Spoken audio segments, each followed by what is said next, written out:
All right, welcome to this little tutorial related to the Diet Tinker tool. We have several Tinker tools that are based off of your metabolic data. So you can play around with the data and actually put some use to it relative to strategies that you may want to employ in your training or your diet. So specifically here we're looking at the diet. We know from the testing, we're actually collected data and we're looking at energy expenditure at different heart rates throughout the test. We actually can break that down, fat versus carbohydrate, as you already know. And then we can go into this Diet Tinker tool, and we can kind of manipulate around and come up with some strategies. So it's a fun way to use the data and perhaps come up with a goal or a plan related to your diet, or work with your coach and then optimize some of the things you're doing in your diet and your training. So first example here, we're looking at expenditure. So when we know the metabolic response during the exercise test, we can come up with some generalizations that may be a little bit more accurate than some of the predictions out there on the apps related to you. Specifically, we know what, in general terms, in your zone 2 for that heart rate range, kind of what your expenditure is based off of the metabolic test. So it's more of an average for each of those zones. So a quick way to kind of add up your calories throughout the day so you can come up with a diet strategy is just put in your time and zone. So many of the watches and devices that you're using are actually, you can set up your time and zone and you can track that based off of your heart rate or power outputs. So for example, if you spend 10 minutes zone 1 and 40 minutes here in zone 2, and then we had about 25 minutes here in zone 3, what we've done is we've now added those calories into your total equation throughout the day. If you went through our resting energy expenditure test, we would have a resting energy expenditure, if you did nothing all day long, estimated here. If you didn't go through the resting test, this is a predicted value based off of your weight. And then we can also kind of make a guess on if you're sedentary or if you're active throughout the day in your work. We can kind of make another estimate on how many calories you're burning from that throughout the day. So now we've added up your workout time and zones, and the other examples of resting and normal activity. So here we have a 2,937 calories. 877 of that's from your exercise workout. If you're trying to stay lean or lose a little bit of weight, you may try and set a goal that's somewhere around 500 below that. Just a general rule, typically it's correlated with a pound loss per week, but of course that doesn't always happen.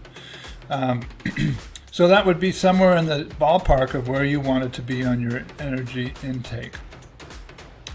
Now, this is broken down based off of that predicted value here into your macros. So depending on how you set up, which we'll go into on the next tutorial, your carbohydrate versus protein versus fat, you will see what the gram requirements are here, calories.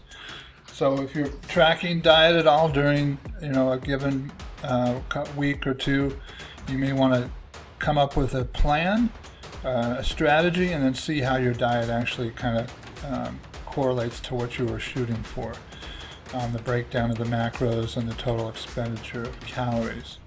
So that's how that works. Even down here below we have some tools, the portion control tool here.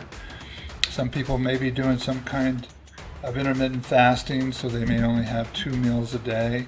So this just shows you how many servings, or in this case the serving is dictated by these examples of fist, palm, thumb, as far as the serving size. So you can kind of do a quick calculation in your head almost of what you're eating and how that's matching up with what your goal might be. And that gives you a strategy to kind of reach for in your daily intake. Again, you can change that to 3 or 4 days, 3 or 4 times a day, and you'll get a better idea of each meal, what you're trying to shoot for. So fun tool.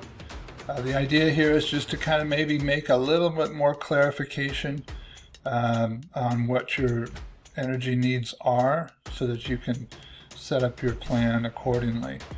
Over here to the right, we have this chart, which is a little more specific. So for example, if you know that you're right around in zone 2 and you're going to go out and do a long zone 2 workout or something like that, and you want to be a little bit more precise on your caloric needs, so you can set whatever that heart rate zone that you're going to shoot for. Come on, pan down here, we're about 10.66. So we may want to make zone 2 a little more specific to that heart rate. So we're going to put that value right here in zone 2. And now this is changing our zone 2 and the time in zone 2 accordingly. So we can get a little bit more precision, maybe at different levels that you know you want to be a little bit more precise. Along those lines, we also have another Tinker tool found under the CMP. In this case, we're looking at a runner. So CMP for the treadmill, go all the way down to the bottom. So we know the breakdown of fat versus carbohydrates. So when we're in zone 2, if you're looking, for example, a long, slow day, maybe 3 or 4 hours on, well, that's not on the, a hike or something like that, or you may be having an event like a half or full marathon, and you want to make sure you're getting enough fuel intake based off of your carbohydrate need. So if you're in zone 2, which may not be the case if you're doing a half or full marathon, but if you're doing an Ironman, that's where you're going to be. Or if you're doing your long, slow day out on the run, then this will tell you what your caloric needs are for carbohydrates. So what kind of fuel do you need to be taking in during that event? So for example, if we're going to go 3 hours, that's 180 minutes here, and you plan on taking in around 100 calories per hour. So now we kind of know, based off of your caloric, or I should say carbohydrate need, how much loss of carbohydrates do we have.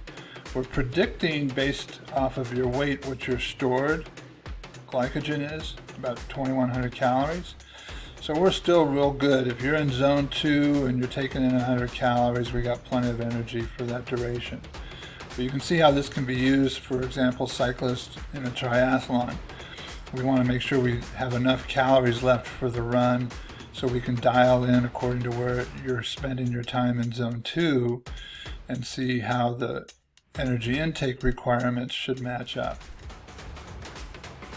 Fun things to do with the tools based off of your metabolic response.